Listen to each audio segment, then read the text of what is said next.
Hi, this is Satish here from Motofocusz. Now we have a Skoda Superb for projectors upgrade. We are upgrading the stock projectors to Hella projectors, Hella G5 BRT, and the bulbs which is going inside is 5500 Kelvin bulbs and 55 watt CAN bus ballast. We are replacing this because the light output is very much inadequate. He tried to replace the LEDs but doesn't works out. So we recommended to go for projectors upgrade. And when you do projectors upgrade, it will not affect any of your warranties, or it will not show any errors in the console, mainly AFS error. We have a separate brackets which is specifically made for Superb.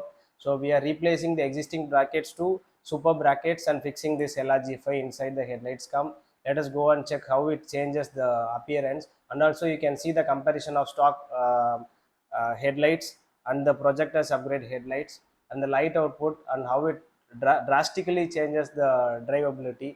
And coming to AFS function will be retained as it is, and auto headlight function will also be retained as it is. There is no any changes in this function or not.